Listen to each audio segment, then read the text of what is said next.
everybody. I'm Ben Woodruff. And I'm John Griggs. And you're listening to the Falconry Podcast. We are here today with Jason Norman, a falconer who's been on this podcast before. We're going to be talking about some updates and talking about flying red-tailed hawks. So, Jason, when we were with you last time, we were talking a little bit more about what you were doing with Harris hawks. Yeah. Well, first off, super excited about being back. Glad to be here.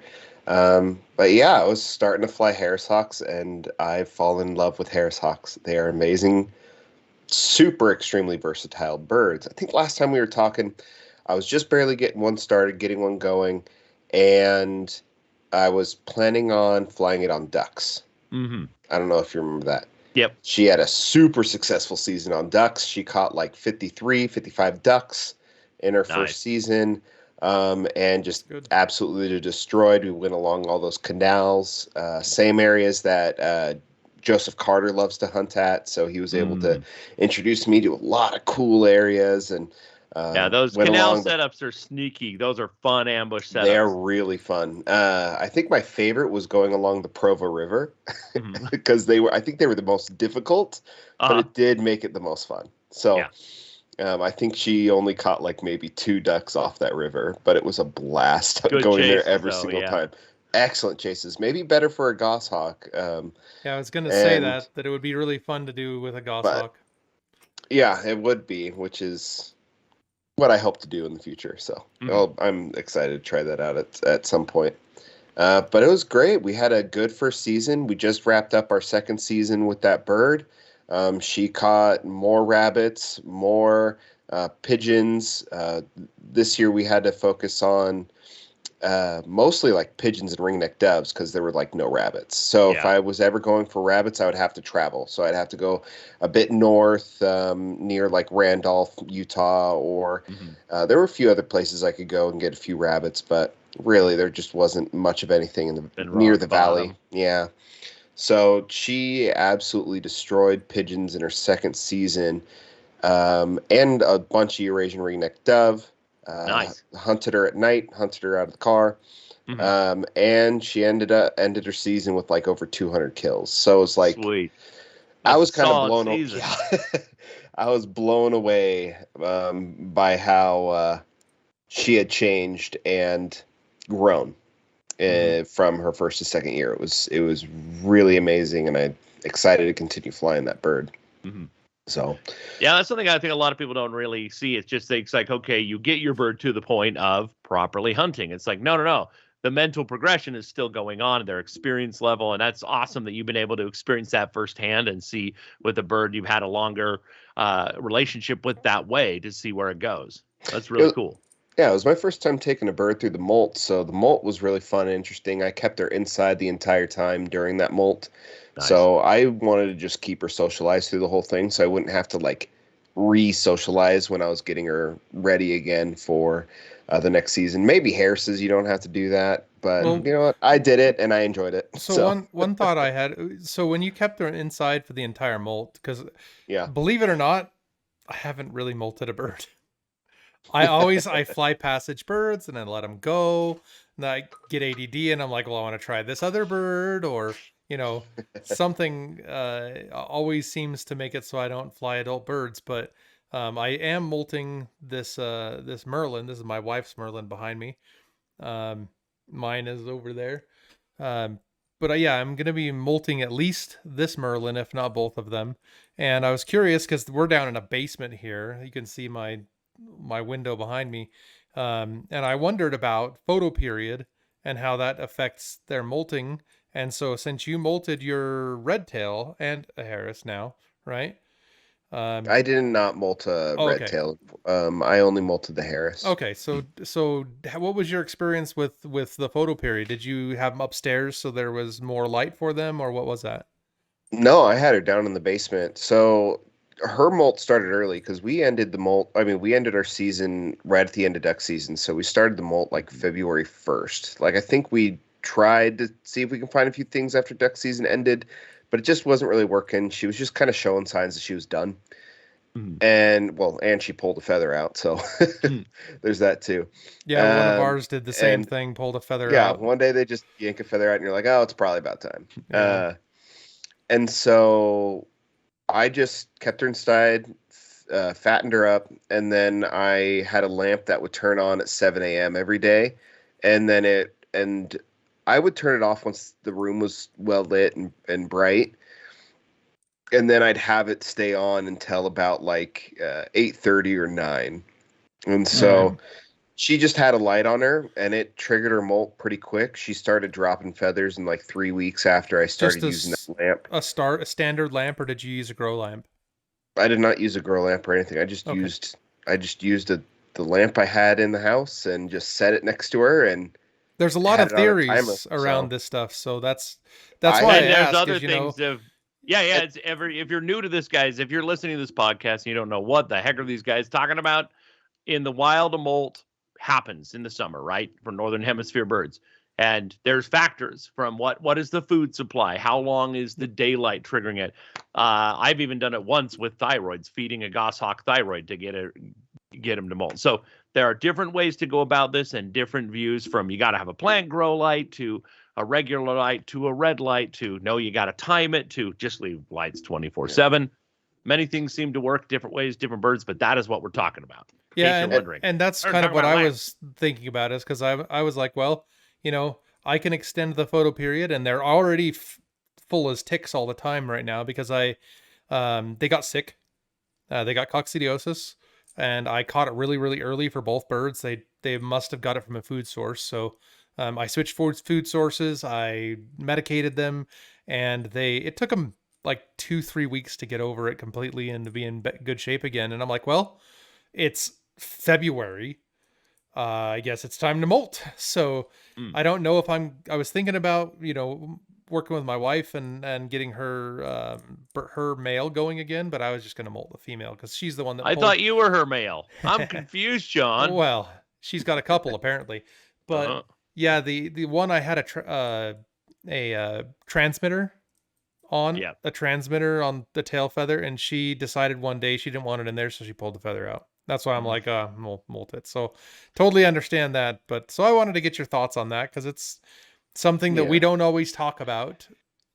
It could also be different depending on the bird. When you're more sensitive, more complicated birds, maybe a grow light is more necessary. Harrises are just easy in general, and that could also just be why they'll just start molting to any old light if they just have light on them at all.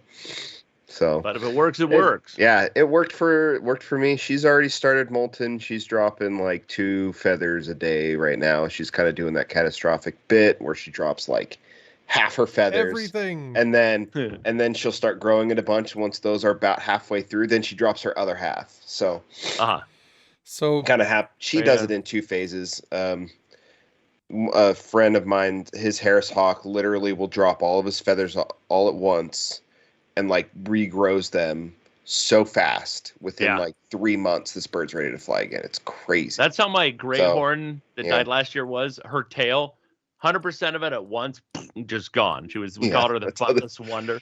Oh, guess what? I gotta Shadow's say, famous. She's famous. I don't watch the Super Bowl, and I just found out she was in a Super Bowl commercial for, I think it was Busch Beer. Yeah. They just took a bunch of stock video from Shutterstock, and they had a clip of her. I saw this come on. Somebody sent it to me, and I'm like, wait a minute, that's Shadow. And I pull up the Shutterstock clip of her. I'm like, yeah, it's the same clip. So now an owl that has now since died of old age last year was on a Super Bowl commercial. It's like, it's so kind of cool. the weirdest. She was the first falconry bird that I held. That's true. And she tried to grab me, remember? Yeah. And I dodged her. I'm like, well, that was easy. And you're like, well, yeah, because it's an owl. But yeah. Oh, I missed you. But yeah, that was, I don't know. I haven't had the chance to work with owls yet. I don't know why that was the first one, but it was she was available, and she was the first mew we came to or something when I came to your house the very first time. So yeah, I got to hold a famous owl. Oh, famous-ish, but a famous dead owl. That is so cool. We've our tangent is long enough. So why don't we get to the main topic here and talk about red-tailed hawks? Because you know what? they're one of the most popular birds in the United States, and we're even seeing them being flown as a one of the main birds in other countries as well. They're now being captive bred birds, outside, and they're extremely popular. And you had one that was quite successful. I had two that were successful. Right. I think you just got to really witness the one. Yeah, I only knew the one. I got to see the one red-tail you had. Well, let's hear some of your experiences. What was it like trying to get red-tailed hawks properly up and going and taking rabbits in an environment where rabbits were rock bottom and you still had great success? So it'll probably have to be taken back to the first red-tail I had. I was an apprentice, just barely starting out, and I think this experience of me flying two different red-tails for my first 2 seasons is how pretty much every apprentice should start, I think. And it was a wonderful experience. Went from trapping, got to experience trapping, a wild passage red-tail, and I did it all myself. It was I think it was just me and my wife. So I went out, found red-tails, put out the trap myself. I felt like I was kind of like, I had a few tips, but I felt like I was kind of learning from just trial and error on my end, and it made it a lot of fun. And so we spent probably wasted a lot more time trapping than we really needed to, just because we were figuring things out. And learning the theory behind it as you went. Yeah, I know. I should have read your book before I started. I recommend everyone does. Yeah. Sometimes I'll see it pop up at Falconer friend's house, and they'll be like, "Oh yeah, here's this trapping book," and I'm like, "Oh yeah, I know the guy who wrote that." So, but anyway, the red-tail I got was a male red-tail who flew at 900 grams, and his name was Arvid. And so he was my first experience with the red-tail. And at that point, that's 2018 to 2019 time. Everyone was already saying rabbits were pretty low then, but people were still finding them. I tried flying that bird off the fist and just getting it to follow to find rabbits. Well, if you look at the sagebrush desert out here, there's really not that many trees. So it's like waist high or even higher sage. And I'm trying to hold this bird on my glove or get it to fly up to these junipers to hunt rabbits from. And it wasn't going too well. We were trying, and this bird just wasn't getting it. And probably it was me as well. I wasn't quite getting it or understanding it. I think I was still developing a field craft at that point. Yeah. And so I went, okay, let's change what we're doing. I built a T-perch because I saw, I'm forgetting his name. Greg? Greg. Greg Bourne's, Craig Bourne's video with Falconry Told. He had that T-perch with his 2 Harris Hawks. So I was like, I'm going to make that. So I made one. And it was a snowy morning, Thanksgiving Day as well. Thanksgiving Day on 2018. And my dad came with me, and that hawk took 4 slips and landed a cottontail on its 4th slip. And it was nice. It was the most amazing feeling ever. I got it all on video, and so that was really, really cool that I kind of caught my experience, first hawk catching its first head of game, first rabbit, a lot of firsts that day. So, and I was convinced that the T-perch was the entire reason we had success. So I followed the same thing the following year. That red-tail, I learned a pretty important lesson with that red-tail. It had caught a rabbit pretty easily near the end of early February. And this rabbit had a buckshot wound. And I used to just go up, kill the rabbit, and then open it right away, and they start eating it. So he got filled pretty good. He ate some of the lungs and stuff. And when I traded him, put the rabbit in my bag, I see this giant like shotgun wound. Well, I guess it wasn't that giant, but it definitely was a shotgun wound on its leg, on the other side. And so I was like, oh man, I hope that's not going to be an issue.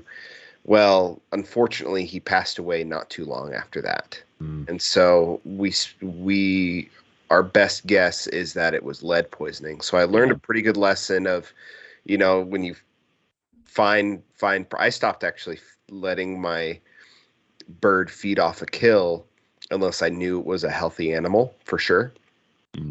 And now I do a trade. I might let him pluck a little bit, but now I trade right away with something else that I brought just in case. I do the same thing. Yeah. I used to let my kestrels eat, and it wasn't really for the same reason that you're talking about. It was, back then it was just convenient. I'd let them eat the brains or whatever. But it also, not only is there a risk of that sort of thing, did they catch something that was unhealthy, that was infected with something, but also that it created possession issues. You wouldn't think it could with a kestrel, but what that results in is just it wants to carry things that it can. If it knows it can carry it, it's gonna go. And so with later birds, every time they catch something, I let them pluck a little bit, trade them to the lure. Then I can assess the situation and decide, hey, I'm gonna feed off of the thing they just caught because I think that it's okay, or I pull some meat out of the bag and use that. So I totally understand, and I'm happy that I didn't have to learn with that particular lesson. But I think that, falconry is a series of lessons, and we learn it in many different ways. Some lessons hurt more than others. So sorry you had to learn that way, but it's okay. It was rough at first. It's tough. I had a lot of firsts in my first season. So first bird pass away.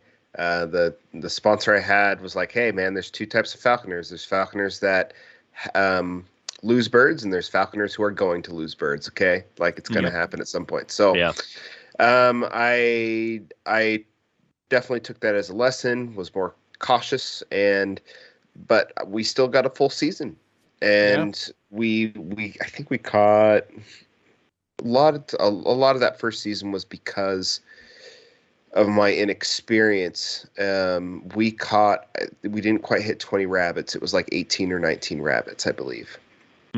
And it's good though. It's good for really falconer. We're in the middle of a route. There's no rabbits anywhere. Yeah, with the way that rabbits are, dude, 20 is really good. 20 is great. And then my second year started. I trapped a female, and her flight weight was, she had way bigger. She was not that much heavier than the male I flew, but her feet were huge.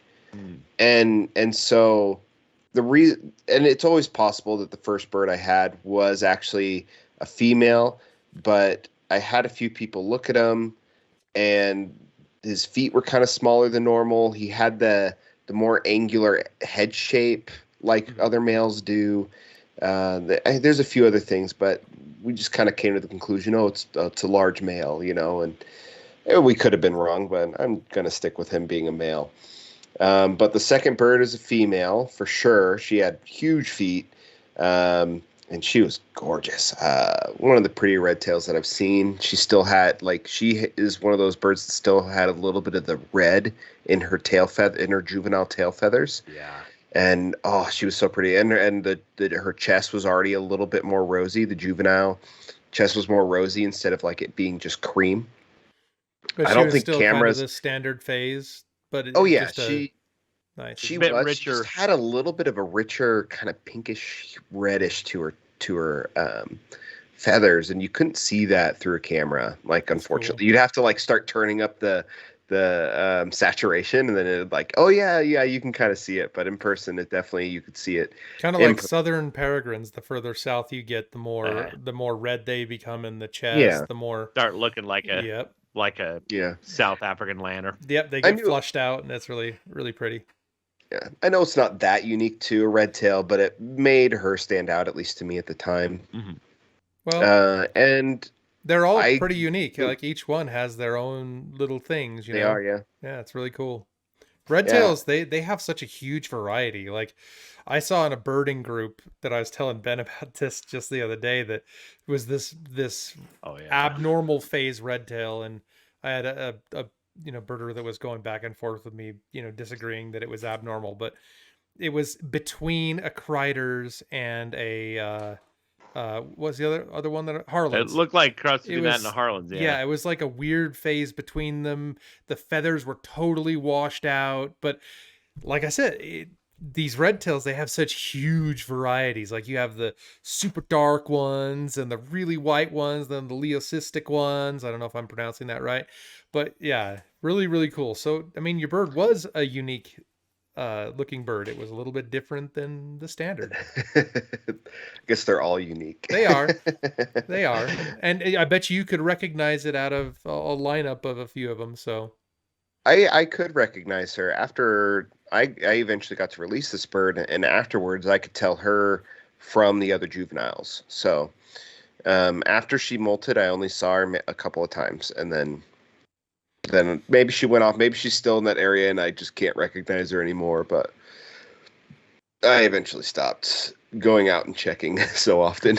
But she did really well. It was like months and months after I was still finding this bird. Well, they really do cool. say, really good. They do say that statistics show that the birds have a 90% survival rate after being a falconry bird for the next year.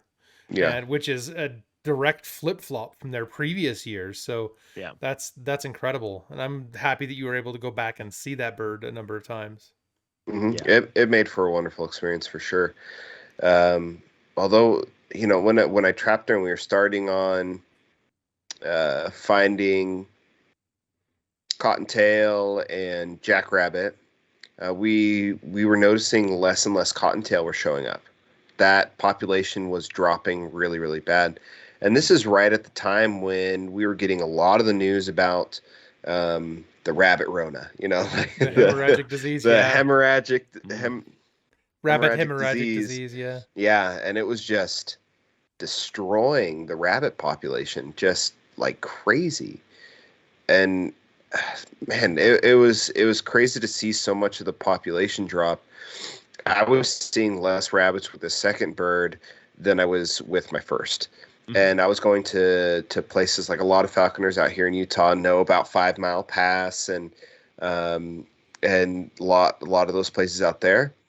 They were drying up quick. There was one spot in that entire area where I could find some rabbits, and I maybe caught the last 3 out there. I don't know.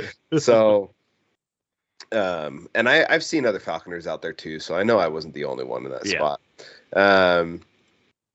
But I'm trying to think. I got roughly to, I think it was December. It was roughly early December. And it was getting harder and harder to find rabbits. I think in our first, so we started hunting like October 1st. So October, November, December. In that 3 months, I think we caught roughly 10 rabbits. It was somewhere around there. And I was like, we are having a hard time finding slips, because I'd go out, a whole hour would maybe give us 4 slips, maybe less.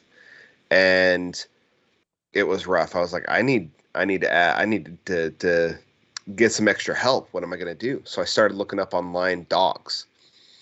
And I consulted with Joseph Carter. He's a really awesome dog guy who uses dogs to hunt things like raccoons and muskrat and quite a few really cool things. But yeah, he uses a lot of coursers and things. John, I think I was chatting you a lot about dogs, because your dogs were having puppies roughly around that time. Well, on KSL, I found somebody selling a dog, a young dog that was just barely under a year old, that was an English pointer lab mix. Now, I wasn't expecting too much out of a dog. I just wanted it to run around, and if it would sniff a rabbit, at least stop and just push the rabbit out, and it would stay close enough. That's all I wanted it to do. Just real simple. And in a month, so through the month of December, I got this dog to associate the scent of rabbit with food and positive reward. And first time I started taking it out, it started finding us rabbits and just started bumping rabbits and would push them like, okay, now I need to get the hawk out. So got the hawk out, and our success rate started going up. Instead of finding,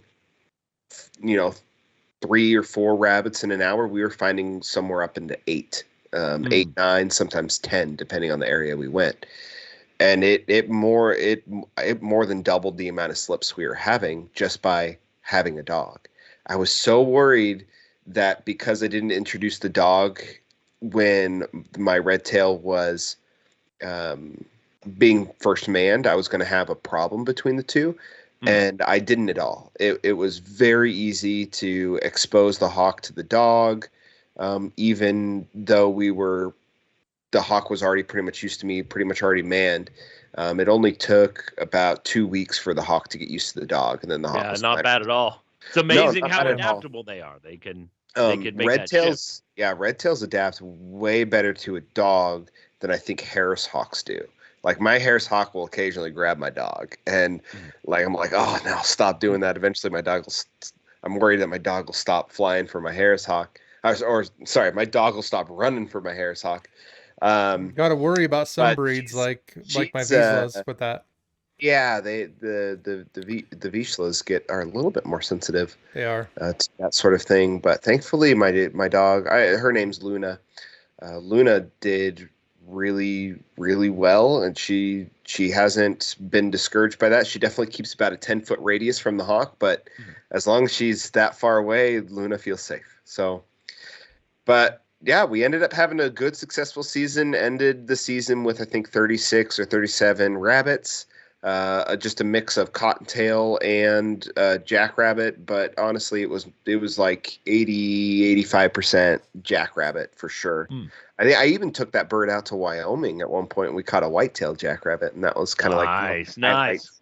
So trophy rabbit. Yeah, it was actually back when I got to visit the House of Grouse with Steve, and we had the whole place, just him and I, and that was really cool because even there, the rabbits were they were non-existent. Like, jeez. I say, hey, we caught a white-tailed jackrabbit out there, but it was the only white-tailed jackrabbit we saw during the whole thing.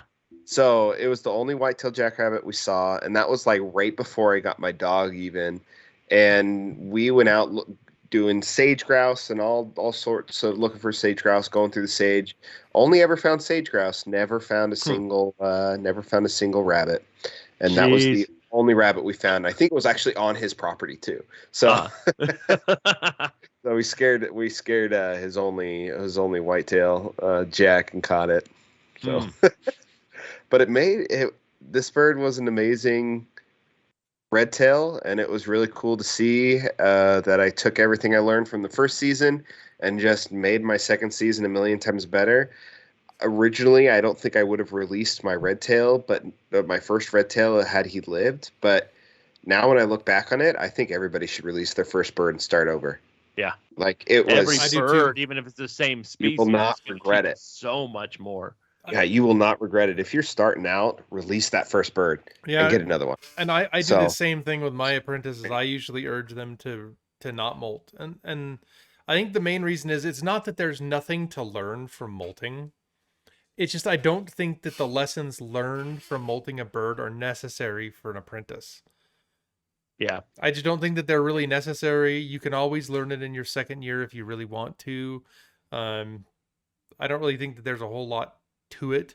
I haven't done a lot of molting, but that's what I understand from literally everybody that I've talked to. But yeah, you haven't done a lot of molting, John. I see you shedding feathers every year. I don't know what you're talking about. Well, my office would indicate that there's molting going on, but it's not. That would be plucking. I was showing Ben the unfortunate amount of feathers that are floating around my in construction office. Ooh. Has he turned your office into a snow globe? Well, these are quail feathers. Okay, my favorite thing is though, like if you do it like on a micro or something, and maybe you clean up and maybe have one starling feather or one small quail feather that rolls like under kind of the counters, right? And then you walk in, and your motion of moving air slowly hits, and then all of a sudden one boop, boop, boop, boop, comes rolling out. You're like, ah! It's like a spider or something. Yeah. Like it just is like coming charging towards you, and it's like And I'm not a spider guy. I'm not. I don't like spiders. All right. I know that there's a lot of people just something like rolling at you like that. I'm gonna let this tarantula walk on my hand. I'm like, nope. Now you have to bring a tarantula over to your house, John. Yeah. It'll end up being eaten by one of these things is what's going to happen. I'm also surprised you're not a snake guy either. I am not a snake guy. I will no thank you on the snakes. I love snakes. Most falconers love reptiles, all reptiles, and so it's funny. I don't have an when issue there's occasional with one that isn't. And it's just I lived in Arizona, and I hunted with Harris hawks in Arizona with a dog, and I was terrified of rattlesnakes because everywhere where you're going to find rabbits, you're going to find rattlesnakes.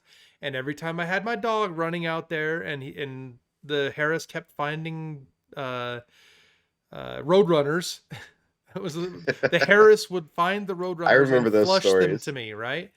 Very annoying because he only caught one of them. And the time that he caught one of them in a cholla bush, I put him in there after rabbits. He didn't catch the rabbit. He caught the roadrunner. Anyway, I would hear rattlesnakes constantly. And it'd be like, I'd hear them in there warning me. And I'm like, okay, I'm going to go the other way. And so I had this healthy fear of, stay away from these things. And I always worried that my dog was going to get bitten. I always worried that I was going to get bitten. And yeah, I'm just not a snake and spider guy. But yes, that feather thing, when they come flying out there, and you guys, some of you know that I do a YouTube channel, so the feathers everywhere, I constantly have to be vacuuming out all the joysticks and stuff because they get feathers in them, and I'm like, oh. And then I have cats and dogs, so it's just like hair and feathers everywhere. Oh my gosh, I have this on video, but my Harris hawk went out and flew, grabbed a pigeon, and pretty much grabbed all tail. And so, but got the entire tail along with a bunch of down feathers, but she doesn't drop it there. She comes back to the car with the thing of feathers and just drops it all in the car with with the air blowing. It turns the whole car into a snow globe. I'm like, oh, thanks. Like, oh, geez. Like, feathers were everywhere in the car. Yeah, those pigeons and, doves in general, man. I had a Cooper's hawk go out the window after a collared dove, Eurasian, and hit it, yanked out all of its tail feathers and most of its rump. So I walk up to him and he thinks he's got something. So he's holding on to it and then kind of doing this business, and then this business, and then the look of disappointment. And there was this. I kept seeing it. I kept seeing this dove in the neighborhood because it was right near my house with one tail feather flying around. Oh yeah, I remember that. And I have a picture of this lawn just covered in feathers because of this dove. And yeah, he was very disappointed. He didn't catch any dove that year, but he did that sort of like that, a bunch of tail feathers and a bunch of down, probably 4 or 5 times. He always grabbed him too far back and I couldn't seem to get him to go for the head on those things. Just what they're built to do. Most bird species that get predated on have triple the number of feathers on their rump and on their pygostyle, and they're built to fluff up so that, and you see it with even chickens. When a predatory bird flies over, chickens put their elbows up and stick their butt in the air and fluff up their butt feathers. So if something grabs their butt, they just go down. And same thing, if your elbows are up, then you're already half ready to flap. So it's like, yeah, these are the areas that if you grab, they're most likely to survive. So they're built for it. Those Eurasian ringneck doves, especially, like my Harris would touch those ringneck doves a lot, but would pull feathers on them constantly, even with big feet. It just slipped right out from her, and she ended up with a fistful of feathers. And so it's just, it's crazy how easily those feathers fall off, even compared to pigeons. And it's like pigeon feathers fall off pretty easily too, but not quite as easily as those Eurasian ringnecks. The Eurasian ringnecks, the ones I have the most experience with here, where I live right now, is Eurasian ringnecks and quail when it comes to bigger birds. And I don't think I caught any quail this year at all. But I did catch ringnecks with the Merlin, and it was all just feathers every time he tried. Yeah. And then I wish I had gotten to. He got trained after the quail season was over, so. I almost wish I could have tried it with the red-tail. I'm curious how well a red-tail would do on that sort of car hawking situation. I've heard of a few guys doing it and having a lot of success, but I just haven't seen any videos of it done. It'd be cool to just experience it. I think it would be similar to Harris hawk car hawking, and I've even the female Merlin that I have has no interest in cars.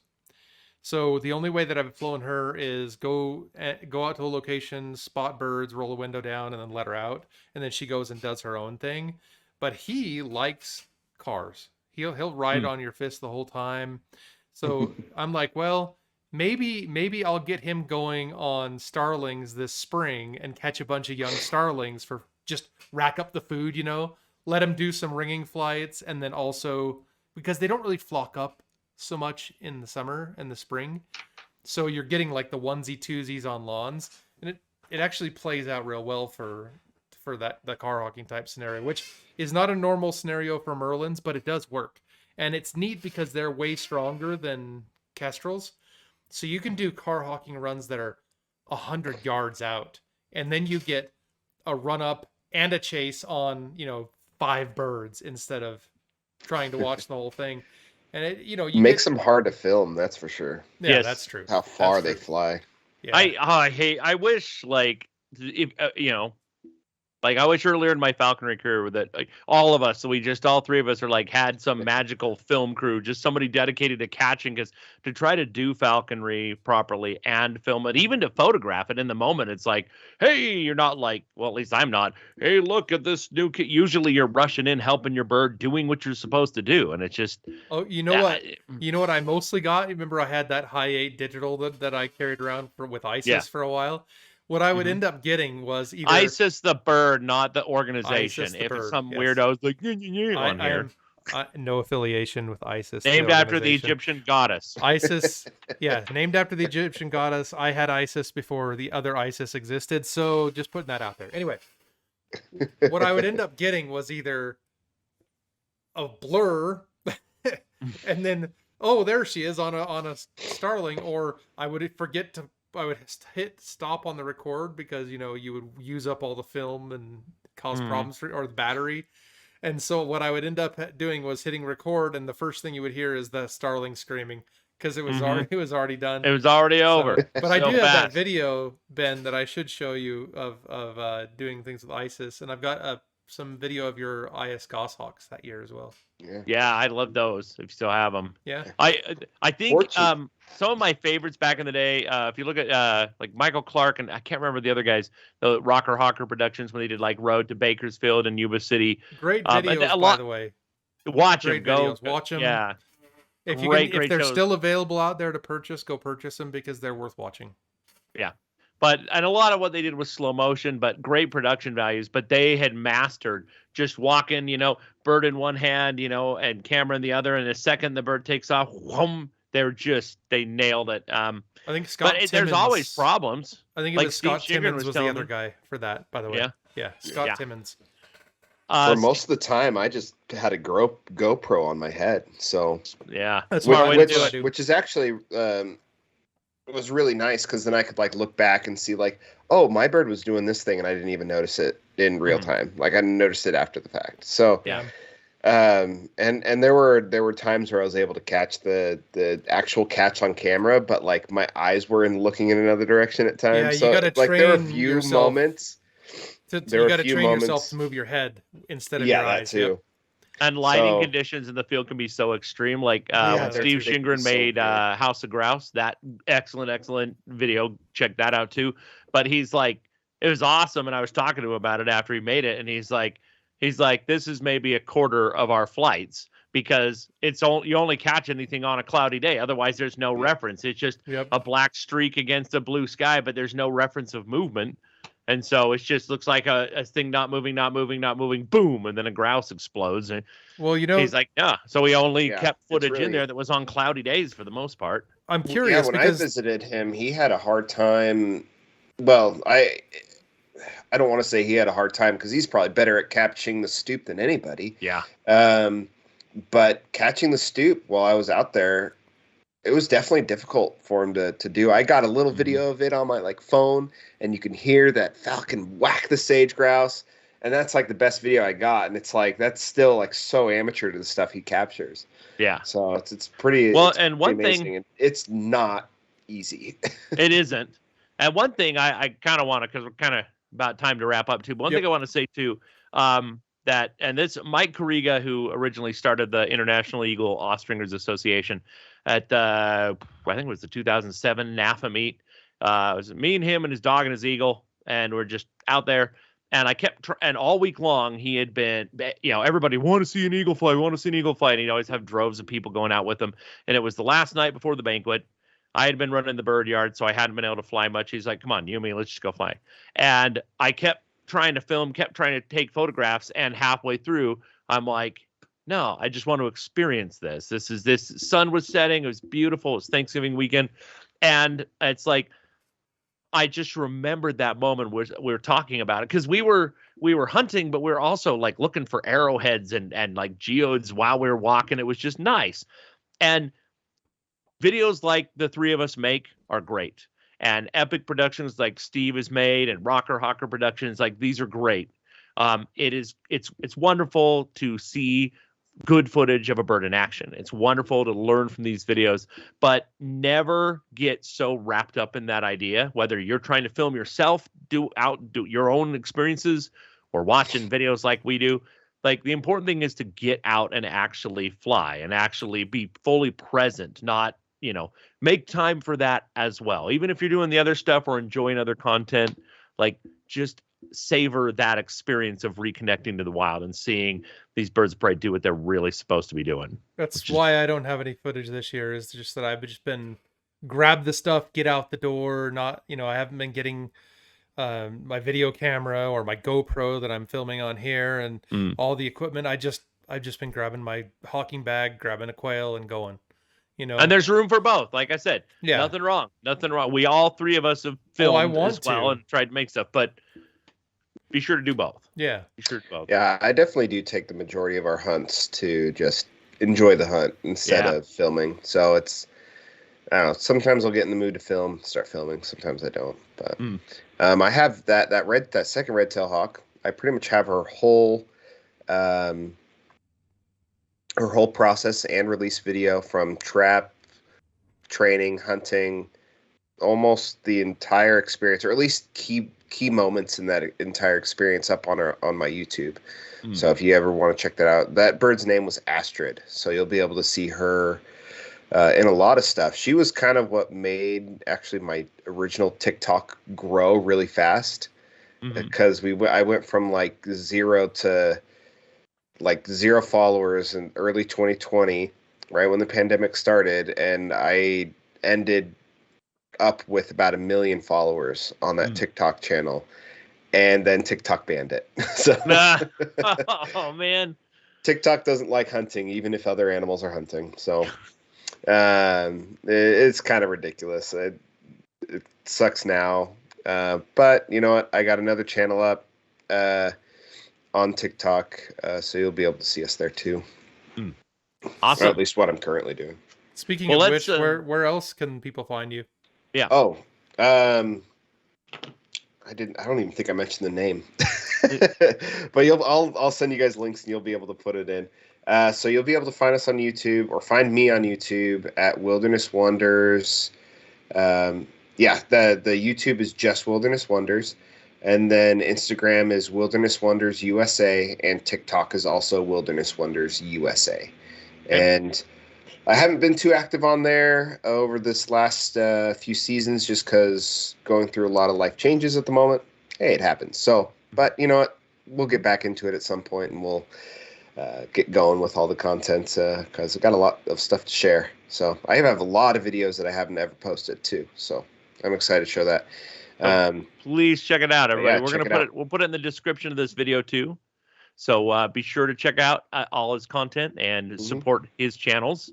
And John, you're in that like one of the most recent videos of the red-tail. Astrid, you're the one coping her beak. I think you've used that footage a few times when talking about coping, when talking about red-tails as well. You got a few beautiful close-up shots of her face. I'll have to check too. I think you'll have to watch that video. The actual release too. Maybe I can throw that in here. I should still have that too. Yeah. But yeah, definitely his child. She's such a gorgeous bird. Yeah, and you're more than welcome to use my video too for it if you want. Okay. So. Awesome. Well, and we would love to have you back again. It's always fun to chat. Love your enthusiasm and your experience, and always thinking outside of the box. So, and John, do you want to mention your channels too? Yeah, I run a channel called Falcon's Ledge on YouTube. You can find it by the link in the description down below or by searching Falcon's Ledge. I do reviews of flight sticks, combat sticks for flight simulators. Like DCS or space simulators like Star Citizen and stuff like that. I also do some falconry content. Maybe I'll do more this upcoming year. I also am on TikTok, and I'll be doing kind of a combination of both there. Also Falcon's Ledge. So look me up. And hey, if you want Let We Blow Stuff Up Here merch, it's available on my channel. Awesome. Well, you guys, thank you all so much for being here and having this chat about red-tails and some of the history there with that. Let us know what other topics you would like to talk about. And as always, happy hawking.